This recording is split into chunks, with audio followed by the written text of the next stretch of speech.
감사합니다. 이렇게 청해 주셔서 감사하고 이렇게 함께 말씀으로 서로 은혜 나눌 수 있도록 기회를 허락해 주신 하나님과 또 우리 교회 당회 목사님께 정말 감사드립니다. 제가 사실 이렇게 올 때 우리 로뎀 장로교회는 이 고신교회고, 그래서 고신하면 그 딱 떠오르는 이미지가 있잖아요. 그랬는데 저는 정말 고신교회인지 몰랐어요. 여러분 너무 적극적으로 찬양에 참여해 주시고 또 너무 이 말씀에도 잘 반응해 주시고 또 격려해 주시는 여러분들이 계시더라고요. 그래서 여러분 너무 감사드리고요. 정말 로뎀 교회를 보니까 소망이 보입니다. 아멘. 하나님께서 정말 이 교회를 이 시대에 정말 사용하실 것으로 믿습니다. 우리가 때로 인생을 살다 보면 우리가 계곡을 지나갈 때도 있지만 올라갈 때도 있고, 올라간 데서 큰 영향력을 가지고 시대를 섬길 수 있는 그런 기회도 하나님께서 꼭 주실 것으로 믿습니다. 저는 오늘도 여러분과 함께 말씀을 나누면서 그 말씀이 오늘 찬양대에 정말 놀라운 권면대로 여러분들이 피난처 되신 하나님께로 다시 한번 달려가는 그런 놀라운 은혜가 또한 여러분께 있기를 주님의 이름으로 축복드립니다. 이 요한복음 5장부터 예수님의 가르침에 대한 이 종교 지도자들과의 당시의 종교 지도자들과 본격적인 이제 대립이 시작되는 장면의 말씀입니다. 5장의 사실 메인 주제는 이 안식일에 관한 문제인데요. 안식일이라는 문제. 근데 이 안식일의 논쟁의 빌미를 제공한 사건이 사실 오늘 우리가 보려는 이 베데스다 못가의 38년 된 병자에 관한 기록입니다. 그래서 우리는 이 본문의 이해를 위해서 먼저 본문에서 일어나고 있는 일들을 정확하게 파악해야만 오늘 본문이 우리에게 하고자 하는 그 말씀들의 핵심을 우리가 잘 받아들일 수 있을 거라고 믿습니다. 먼저 여러분들이 이 본문에 등장하는 인물들의 정보를 먼저 생각해 보시기 바랍니다.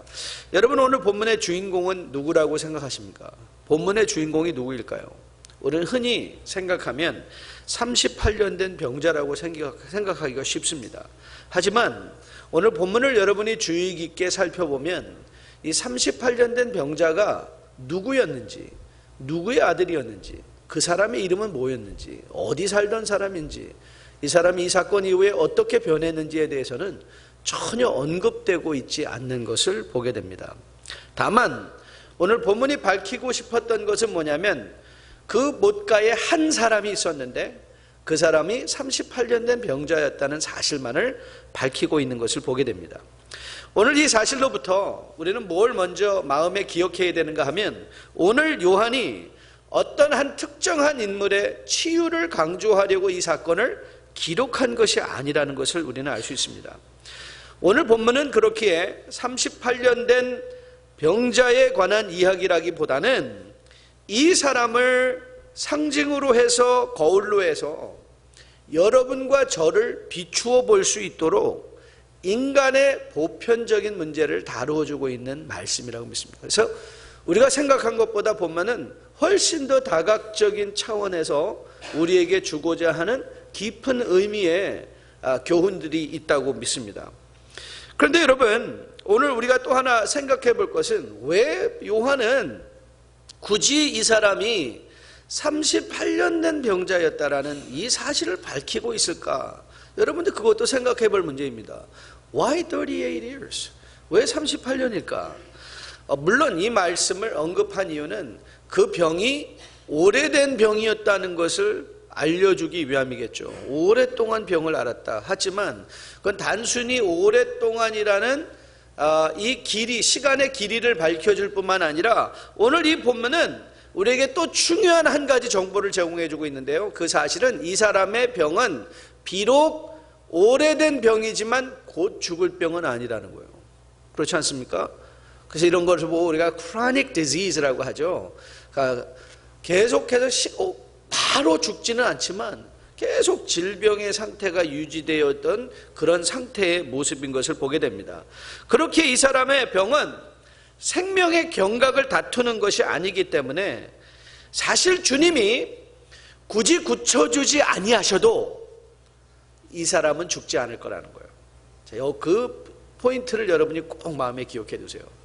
이 사람은 주님이 굳이 고쳐주지 아니하셔도 금방 죽을 사람은 아니었습니다. 왜요?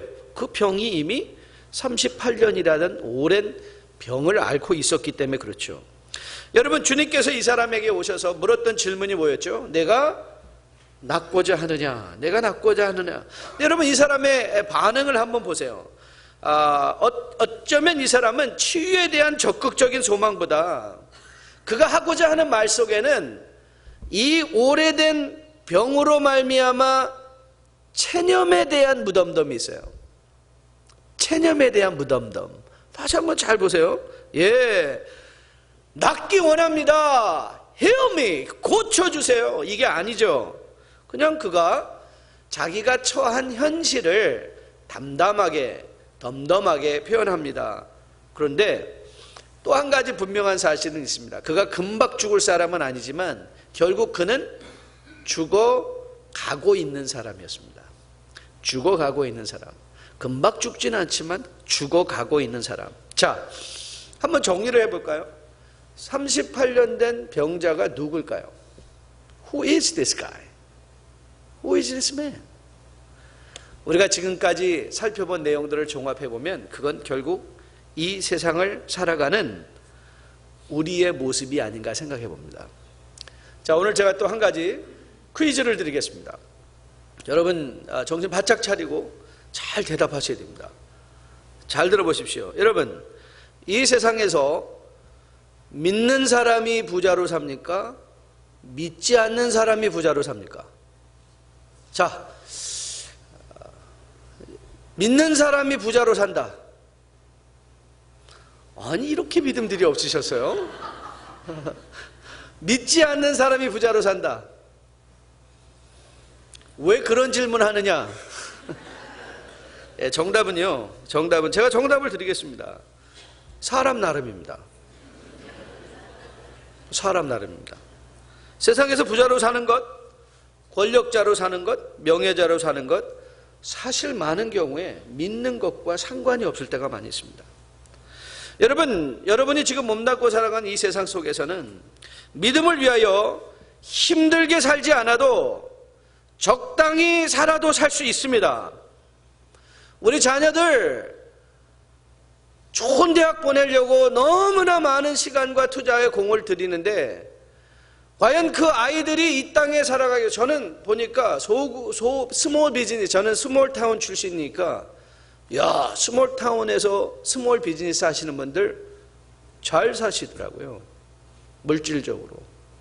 돌이켜보면 뭐하러 저렇게 열심히 공부를 해야 되나, 뭐하러 그런 유명 대학교를 가야 되나, 그런 생각이 들 때가 있어요.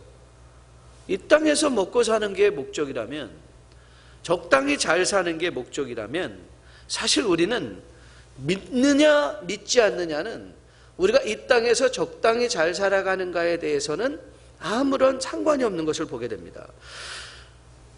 바로 여기에 여러분, 인생의 무서움이 있습니다. 인생의 무서움이 있어요. 왜냐하면 비록 무덤덤하게 적당히 살아가는 것이 영원한 것이면 괜찮겠는데, 이 세상에 누구나 할 것 없이 창세기 5장의 기록처럼 우리는 다 죽을 것이란 말이에요. One day we will all die. All die. 사람에게 한번 죽는 것은 정한 것이로되 그 뒤에는 뭐가 있죠? 심판이 있는 거예요. 심판. 성경 말씀에 의하면 우리가 이 땅에 살아가는 것은 잠정적인 것이고요, 템포럴한 것이고, 이 생명이 끝난 후에는 eternal life, 영원한 생명이 기다리고 있다는 거예요.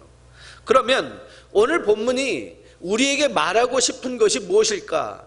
요한이 우리에게 이 병자, 38년 된 병자를 통해서 말하고 싶은 것, 38년 된 병자는 바로 세상에서 만성적인 죄의 영향으로 말미암아 무덤덤하게 아무런 이 의욕 없이 결국 죽어가고 있는 시대를 저는 보여주는 인간의 단면이라고 저는 믿습니다. 인간의 문제의 단면인 거예요. 여러분, 이 사람이 그런데 이토록 이 상황을 무덤덤하게 체험적으로 바라보게 한 요인이 어디 있었나요? 우리는 이 원인을 주님께서 내가 낫고자 하느냐라고 물으셨을 때 대답한 그 사람의 대답을 통해서 분명하게 뽑아낼 수 있습니다. 여러분 한번 그 답을 보실까요? 그가 이렇게 말했어요. 내가 가는 동안에 다른 사람이 먼저 내려가나이다.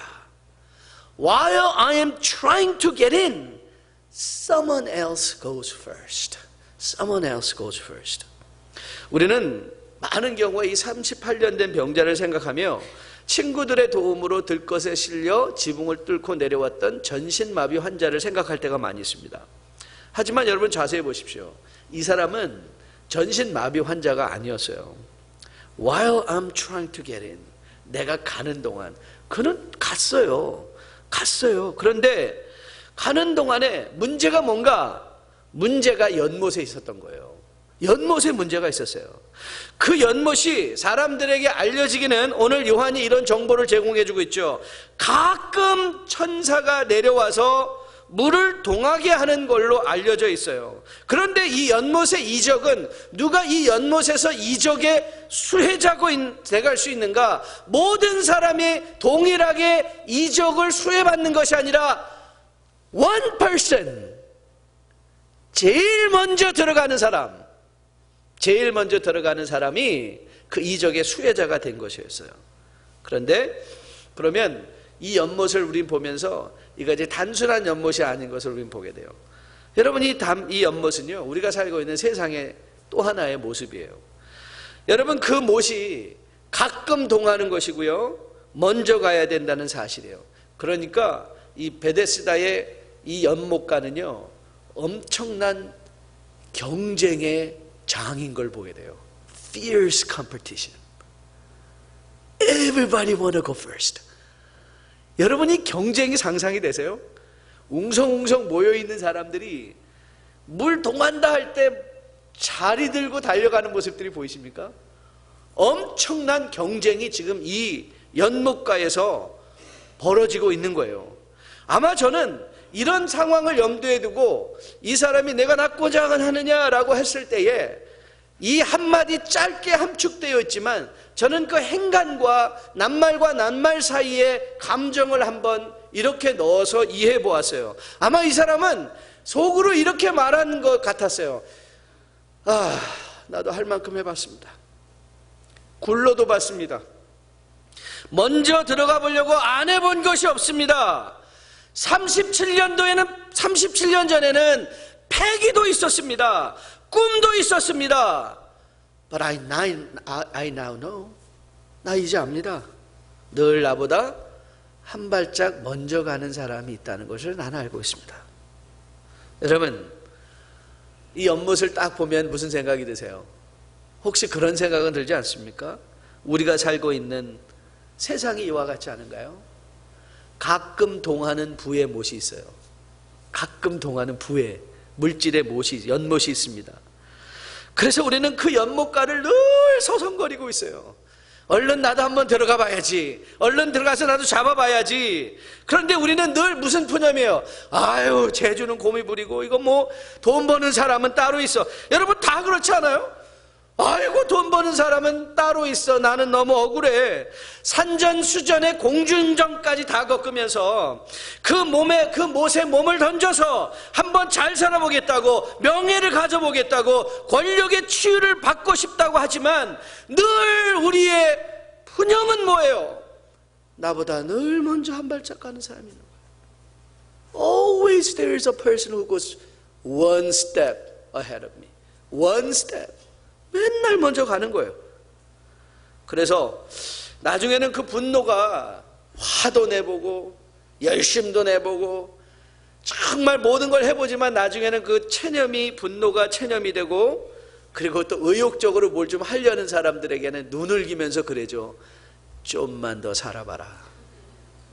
좀만 더 살아봐라. 이런 식으로 말해요. 아주 냉소적이 되죠. 여러분, 이 세상의 궁극적 문제가 뭔지 아세요? 우리가 겪고 있는 궁극적인 문제가 뭔지 아십니까? 저는 세상이 우리의 문제라고 생각을 해요. 출애굽한 이스라엘 백성들에게 있어서 가장 문제가 뭔지 아셨습니까? 광야가 문제였어요. 광야. 그래서 그들은 광야를 얼른 하나님의 관점을 가지고 지나갔어야 돼요. 그런데 그들은 광야에 머물렀던 거예요. 여러분, 이 세상이 왜 문제인가? 이 세상의 운영 원리가 있어요. 이 세상의 운영 원리가 뭐냐면 그게 경쟁이에요. 경쟁. 여러분, 우리가 살아가면서 부족을 느끼는 이유가 어디 있습니까? 여러분, 우리가 이민사의 어렵고 힘든 일들을 다 지나갔지만 과연 정말 여러분이 언제 한번 밥통에 밥이 없어서, 당장 입고 나올 옷이 없어서, 우리 자매님들 늘 옷장을 열면 한숨만 나오시죠. 아휴, 오늘도 입을 게 하나도 없네. 근데 옷을 걸어놓을 장이 없어요. 꽉 차 있어요. 오늘 입을 게 하나도 없네 그랬는데 입을 게 널려 있어요. 여러분, 우리가 정말 궁극적으로 의식주의 문제를 가지고 고민하나요? 아니에요. 우리의 고민과 우리의 마음의 상처는 꼭 어디서 가죠? 나보다 좀 더 많이 갖고 있는 사람과의 비교예요. 억울한 거죠. 나보다 좀 더 갖고 있는 사람을 보면서 내가 억울해요. 내가 저걸 가져야 되는데, 내가 그 자리에 서 있어야 되는데. 여러분, 혹시 여러분 경제 용어 중에 제로섬이라는 용어를 알고 계신가요? 제로섬. 이게 증권시장에서 잘 적용되는 것인데요. 여러분, 증권시장에서 보면 돈을 버는 사람과 돈을 손해본 사람을 합쳐보면 늘 0이에요. 0. 내가 증권에서 돈을 벌었다는 건 누군가 그거를 싼 값에 팔았다는 거예요. 그렇죠? 그러니까 누군가는 손해를 봤어요. 내가 돈을, 왜냐하면 증권이라는 것은 거기 안에는 생산성이 없거든요. There's no production in that market. 그렇죠? 종이가 왔다 갔다 하는 거예요. 누군가가 비싸게 사면 누군가는 싸게 판 사람이 있고, 그래서 차익으로 이익을 보는 사람이 있고 손해 보는 사람이 있는데, 결국은 다 합쳐보면 뭐예요? 0이에요. 0. 왜요? 거기는 프로덕션이 없기 때문에 그래요. 그런데 저는 믿기로 이 제로섬이라는 것이 단지 증권시장만 적용되는 게 아닌 것 같아요. 우리 인생에서도 결정되는 것 같아요. 여러분, 제가 30년 동안 목회를 했는데요, 옛날 어르신들이 하신 말씀이 하나도 틀리지 않더라고요. 돈이 어떻게 한다고요? 돈은 돌고 돌더라고요. 어떤 사람, 어떤 데는 잘 살 때도 있고요. 사업이 잘 돼서 평생 잘 먹고 잘 살 것 같은데, 야, 세상이 혹독하더라고요. 망하는 것도 순식간이에요. 돈 버는 것도 순식간이지만 망하는 건 더 빨리 망할 수도 있더라고요. 여러분, 여러분이 지금 갖고 있고, 야, 내가 이거 가져서 너무 안심이다라고 하는 큰 돈, 누구의 손을 거쳐서 여러분에게 온 거 아닙니까? 누구의 손에 들어가 있던 것 아닐까요? 어차피 한정된 액수의 돈을 가지고 셈을 하는 이 세상인데, 내가 그 돈을 그만큼 벌었다는 건 결국 그 돈이 자리를 옮긴 것이지, 돈이 있던 곳에서 옮겨온 것이지, 과연 그것이 내 것이 될까요? 여러분, 우리가 세상에서 이기면 결국 무엇이 남을까요? 무엇이 남을까요? 세상의 이 경쟁에서 이겼어요. 뭐가 남겠습니까? 저는 확실하게 믿기로 이 세상에서 경쟁에서 이겨봤자 남는 건 공허와, 저는 허탈감이라고 믿습니다. 공허함과 허탈감이에요. 여러분, 좋은 것도 한 번 먹고 두 번 먹고 세 번 먹으면요, 지겨워지는 게 인간이에요. 아무리 좋은 걸 가져도 우리는 좋은 것에 익숙해지면 인간의 가장 치명적인, 이 땅에 살아가는 인간의 가장 치명적인 문제는 중독이에요. 중독. 그런데 놀라운 건 우리는 좋은 것에도 중독이 돼요. 좋은 것에도 중독이 돼서, 중독이 되면 좋은 것이 좋은 것으로 느껴지지가 않아요. 대부분 새 차를 사면요, 심리학자들이 말하기를 6개월이래요. 6개월 동안은 굉장히 뿌듯하대요. 들어가고 나올 때. 이야. 그런데 6개월 정도가 지나고 나면 그 차가 그 차고, 이 차가 저 차고, 저 차가 저 차고, 그리고 늘 자기 차보다 좋은 차가 보인대요. 집은 보통 1년에서 길게는 2년까지 간대요. 이 남가주에 제가 북가주에서 사역을 할 때 그런 분이 있었어요. 너무너무 좋은 집을 산 위에서, 산호세에서 바다가 보인다는 건 이건 엄청난 언덕의 집이거든요. 산호세에서 바다가 보일 정도의 집을 갖고 계셨어요. 어느 날 그분과 함께 뒷뜰에 서서 물끄러미 그 뜰을 바라보고 있었어요. 그분이 그렇게 말씀하시더라고요. 목사님, 그분이 그때 폐암으로 마지막 이제 돌아가시기 직전 얼마 안 됐을 때 신방을 갔었어요. 그래요. 목사님, 저 밑에 저 커피 하우스가 보이시나요? 그 집은 집 뒤에도 커피 하우스가 있었어요. 커피 하우스. 그러면서 이렇게 말해요. 이 집을 사고 저 커피 하우스에 가가지고 아내랑 한 번도 커피를 마셔본 적이 없대요. 너무 바빠서. 그런데 그분이 이렇게 말씀하시더라고요. 이제는 목사님 시간이 많은데 힘이 없어서 못 내려가겠어요. 여러분, 그게 그분 겁니까? Are you sure what you have is yours? 여러분 가진 거 정말 여러분 거라고 생각하세요? 그 생명, 그 물질, 그 모든 게 여러분 거라고 생각하세요? 세기의 선박왕이었던 오나시스라는 사람을 여러분 기억하실 거예요. 그 딸이 죽었는데요. 오래됐어요. 크리스텐이라는 여자가 자살해서 죽었는데요. 저는 그 여자가 죽었을 때의 그 한 문구를 너무 기억을 해요. 크리스텐이 자살하고 난 후에 이렇게 문구가 실렸더라고요. 무한한 가능성을 가지고 아무런 가치 없이 살아간 사람. She had all the money in the world. 가질 수 있는 최고의 돈을 가졌는데 worthless. 가치 없이 살아갔다는 거예요. 자, 그러면 이제 우리가 던져야 되는 질문이 이거죠. 이런 경쟁의 세상 속에서 어떻게 우리는 우리의 인성과 심성을 보존하며 살아갈 수 있을까? 어떻게 우리 인성과 심성을 보존할까? 근데 여러분, I have a good news. 세상에 함몰되지 않고 세상을 이기며 살아갈 수 있는 능력이 있어요. 그게 뭔지 아세요? 예수 그리스도세요. 예수 그리스도. 오늘 본문에서 38년 된 병자, 경쟁에 져서 체험된 그 사람을 찾아주시는 분이 누구신가? 예수 그리스도세요. 오늘 바로 본문의 주인공이세요. 여러분, 오늘 본문 6절을 한번 보십시오. 예수께서 그 누운 것을 보시고 병이 벌써 오랜 줄 아시고 이르시되 내가 낫고자 하느냐. 여러분, 주님은 보고 계신 분이세요. 우리를 보고 계세요. When Jesus saw him lying on the mat, 주님은 우리를 바라보고 계신 분. 여러분, 그런데요, 주님이 이렇게 말씀하세요. 저는 여기에 중요한 단어, 영어를 우리가 보면 이렇게 말씀하셔요. 한국말 이렇게 했어요. 예수께서 그 누운 것을 보시고 병이 벌써 오랜 줄을 아셨다 그랬잖아요. 오랜 줄을 아셨다 그랬는데 그 아셨다라는 영어 성경은 이렇게 번역을 했어요. When Jesus saw him lying there and learned that he had been in this condition for a long time. 여러분, 주님께서 그 사람의 상태를 어떻게 아셨다고요? 배워서 아신 거예요. 배웠다는 것은 새로운 지식을 했다는 것이 아니라 주님께서 관심을 가지셨다는 거예요. 누구에게?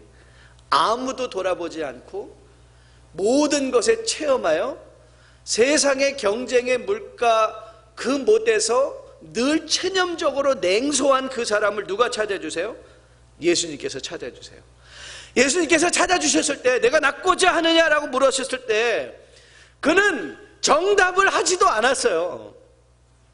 정답을 하지도 않았어요. 마치 앞에 계신 예수 그리스도를 그가 누구인지 모르는 것처럼 그는 그렇게 대답했던 거예요. 야, 낫고 싶습니다. 하지만 물이 동할 때마다 나보다 먼저 가는 사람이 있어서 I'm here. I'm a failure. 나는 실패자입니다. 나는 아무 능력이 없습니다. 나 아무것도 할 수 없습니다. 이 사람의 대답에는요, 뭐가 묻어 있어요? 아무런 기대감이 없어요.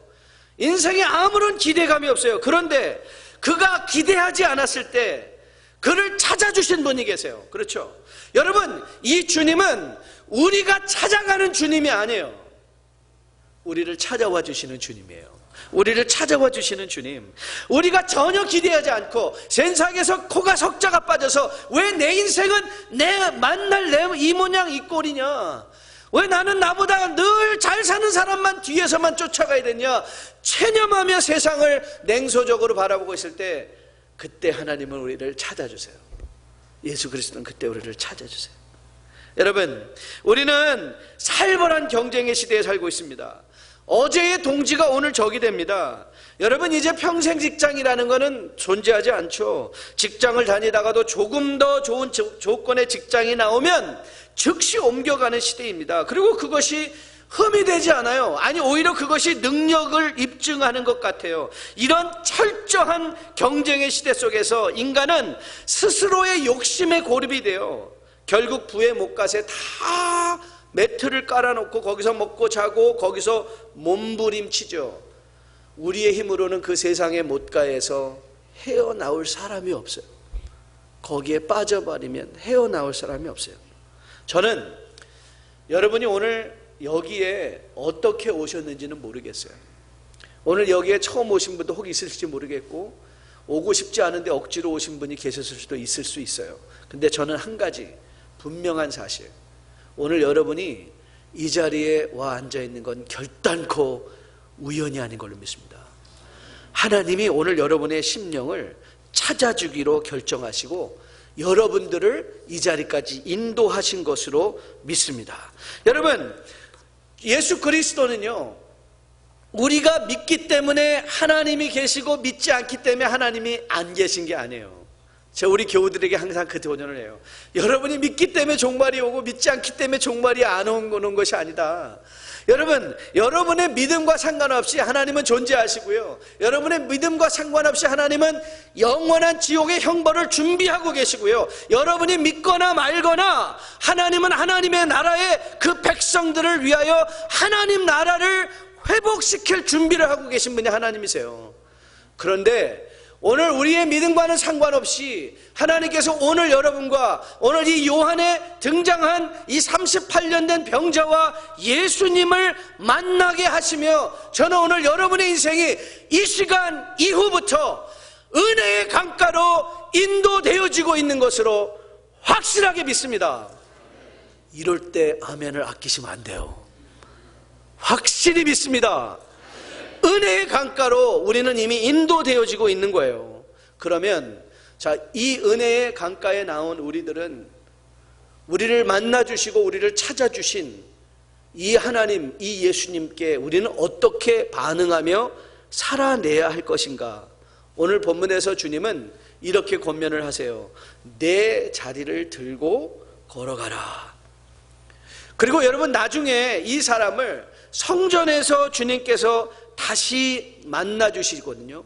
여러분이 눈을 좀 내려서 요한복음 5장 14절을 말씀 보시면 주님께서 이 병자에게, 회복된 병자에게 이렇게 말씀하셨어요. 보라, 내가 나았으니 더 심한 것이 생기지 않게 다시는 뭐 하지 말라? 죄를 범하지 말라 그랬어요. 여러분, 에베소서에서 바울이 구원의 복된 복음의 교리에 대한 권면을 마치고 실제적인 삶의 교훈에 견만하는 그 시작의 말씀에서 이렇게 권면하는 장면의 말씀을 여러분이 기억하실 거예요. 에베소서 4장 1절부터 3절인데 한번 들어보세요. 그러므로 주 안에서 갇힌 내가 너희를 권하노니 너희가 부르심을 받은 일에 합당하게 행하여 모든 겸손과 온유로 하고 오래 참음으로 사랑 가운데서 서로 용납하고 평안에 매는 줄로 성령이 하나 되게 하신 것을 힘써 지키라. 저는 이 말씀이 부르심에 합당하게 살아가라는 이 에베소서의 교훈이 바로 주님께서 이 병자에게 내 자리를 들고 걸어가라, 내 자리를 들고 걸어가되 다시는 죄를 짓지 말라라는 거룩으로의 초대의 삶이라고 믿습니다. 다시 말하면 우리가 주 안에서 은혜로 우리가 주님에게 찾아짐을 당한 사람이에요. 하나님이 우리를 먼저 찾아주시고 우리를 아시고 우리를 보시고 우리를 아시고 우리에게 가장 필요한 것이 무엇인가를 이미 주시고 우리에게 이제 요청을 하세요. 거룩한 삶을 살아내라. 내 자리를 들고 걸어가라. 이 내 자리를 들고 걸어가라는 말의 의미가 무엇일까요? 내가 지금 38년 동안 벗어났던 그 죄의 자리를 남이 치게 하지 말고 네가 치라, 이거 아니에요. 네가 치라. 너의 삶의 경건을 누가 이루어야 돼요? 내가 이루어야 되는 거죠. 거룩한 그리스도 안에서의 거룩한 생명으로 거듭난 자들의 합당한 반응과 모습이 뭐이겠어요? 철저하게 자기를 치며 그리스도의 거룩에 동참하게 부르심에 합당하게 행하기 위한 끊임없는 몸부림. 이제는 우리가 세상에서의 치유를 위한, 세상의 물질을 위한 몸부림이 아니라, 저는 여러분과 저가 처한 삶의 정황 속에서 그것이 사업이면 사업, 그것이 목회면 목회, 어느 현장, 직장이면 직장에서 끊임없는 몸부림을 통하여 그리스도의 부르심에 합당한 모습으로 거룩과 경건과 온유와 용서와 화평과 친절함으로 이 세상에 우리의 그리스도인됨을 보여주고 세상 사람으로 하여금 아직도 그리스도 안에서 소망이 있고 아직도 그리스도 안에서 구원이 있음을 보여주야만 하는 그 생명의 부르심을 여러분과 저가 받고 있다고 저는 확실하게 믿습니다. 여러분, 우리가 하나님께서 우리를 부르셨을 때 우리는 세상의 경쟁으로부터 떠나는 것 같은데 하나님은 우리에게 생명의 경쟁을 붙여주세요. 그 생명의 경쟁이 뭔가? 거룩의 경쟁이에요. 거룩의 경쟁. 어느 가정이, 어느 교회가 주 안에서 화평함과 평안함을 누리며 살아낼 수 있는가? 거룩을 향한 거룩한 경쟁을 시작한 가정이에요. 저는 우리 로뎀교회 안에 이제 각 교우들 간에 이 거룩을 향한 생명의 경쟁들이 일어날 수 있게 되기를 주님의 이름으로 축복드립니다. 바울이 자기 몸을 치며 이기는 자마다 자기 자신을 절제하며 그 삶을 십자가 표대에 고정시키고 그 자리를 향하여 걸어 뛰어간다고, 다름질한다고 권면한 그 권면을 저는 여러분이 꼭 기억할 수 있게 되기를 주님의 이름으로 축복드립니다. 여러분 한번 상상해 보세요. 우리 공동체 안에서 이 성령의 열매들을 맺기 위하여 서로가 경쟁한다면, 서로 오래 참는 걸 경쟁한다면, 야, 이게 얼마나 거룩하고 아름다운 공동체가 되겠습니까? 그렇죠? 서로가 성령의 열매를 맺기 위하여 경쟁할 수 있는 그 거룩한 경쟁, 내 자리를 들고 다시는 죄를 짓지 않기 위하여 받은 은혜에 감사해서 내 몸을 처복종시키며 십자가 표대를 향하여 걸어갈 수 있는, 그래서 주님이 주시는 형통과 평안한 마음의 자유를 누릴 수 있는 여러분과 저 될 수 있게 되기를 주님의 이름으로 축복드립니다. 여러분, 한국에 우리 김동호 목사님 유명하시죠? 저는 그분이 제가 그분의 설교 말씀을 듣던 중에 이런 인상 깊은 분석의 말씀을 들었어요. 그분이 이렇게 말씀하셨어요. 한국말 중에 잘 산다라는 표현은 대부분 돈이 많은 사람을, 부자로 사는 사람을 잘 산다라고 가리킨다고 하셨어요.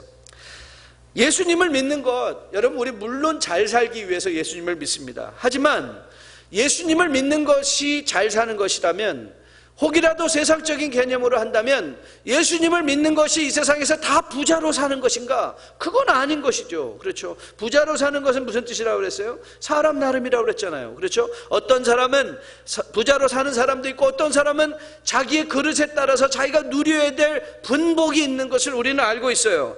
그러나 우리가 만일 잘 사는 것을 오해해서 세상의 경쟁에 뛰어들어 그저 물질을 모으는 것으로만 잘 사는 것으로 잘못 생각하고 있다면, 여러분, 우리는 신앙생활을 다시 한번 돌아봐야 될 것으로 믿습니다.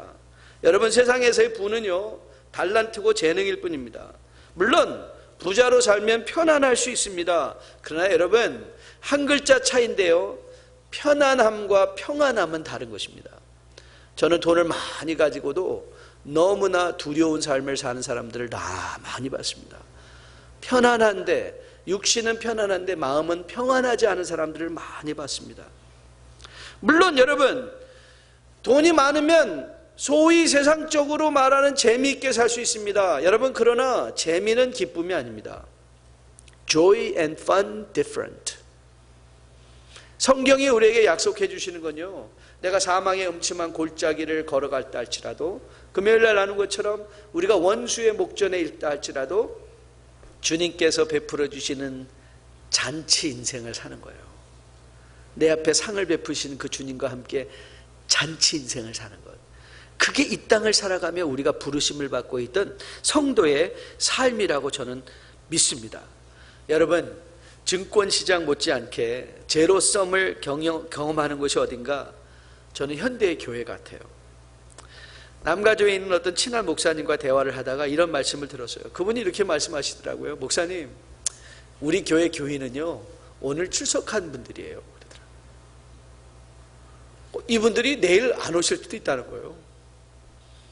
그리고 보니 교회가 성장하네, 교회가 잘하네, 부흥하네.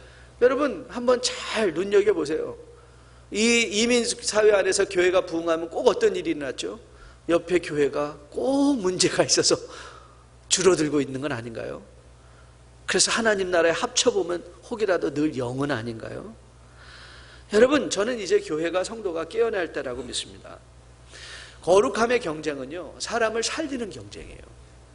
다시 말하면 이제 로뎀교회는 여러분 주변에 믿지 않는, 아직도 베데스다의 목가에서 그 자리를 깔아놓고 물만 동하기를 바라보며 뛰어가 보지만 그 못에 못 들어가서 그 이적을 체험하지 못하여 체념하고 낭망하고 있는, 오늘 우리 집사님 기도해 주신 대로 우리 주변에 가난한 자들과 소외재단자들을 마음에 품고 기도할 수 있는, 그리고 그들에게 예수 그리스도께서 내가 낫고자 하느냐라고 물어보시며 오늘도 우리를 통하여 그 말을 그 주변에 소외된 이웃들에게 전하게 하시는 그 예수님의 음성을 듣는 로뎀교회 될 수 있게 되기를 주님의 이름으로 축복드립니다.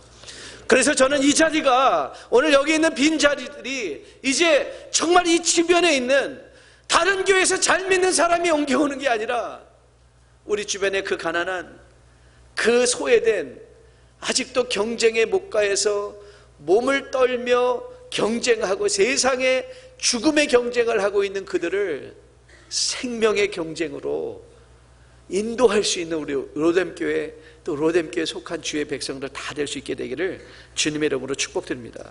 여러분, 이제 우리 자리를 들고 일어나십시다.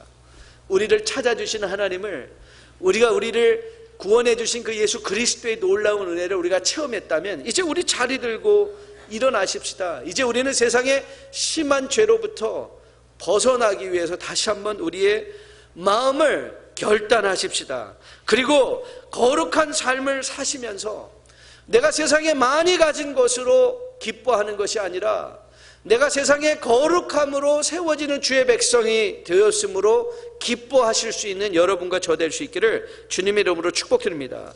저는 오늘 이 마지막 결론을 제가 인터넷에서 읽었던 어떤 무명 시인의 시를 하나 소개해드리면서 말씀을 마치려고 합니다. 그 시의 제목은 나의 삶은 한 번도라는 제목이었습니다. 한번 들어보십시오. 나의 가난함은 진정 궁핍함이 아니요 덜함도 더함도 없는 당신의 배려입니다. 당신의 셈은 항상 정확하시며 당신의 다스림은 공평하시니 나의 삶은 한 번도 치우쳐 공허한 절망에 있지 아니합니다. 실패와 아픔조차 그 시기와 의미가 적절하니 내가 당신을 바라봄으로 언제나 풍성한 위로의 기쁨을 얻습니다. 공중에 나는 새가 먹이를 저축지 아니하여도 늘 배불리 먹음은 당신의 은혜입니다. 그들이 내일 먹을 양식을 염려하지 않으면 당신이 친히 그들을 먹이시며 우리가 하루하루를 자유로이 사는 것은 당신의 모자람 없는 돌보심 때문입니다. 돈으로 나의 성을 쌓아 당신과 멀어지지 않게 하소서. 명예로 높은 벽을 쌓아 우리의 대화 그 꿈결 같은 기도가 끊어지지 않게 하옵소서. 늘 가난한 심령으로 당신과 함께 늘 자유한 영혼으로 당신과 함께 동행하게 하옵소서. 저는 이 기도가 저의 기도가 되기를 늘 기도합니다.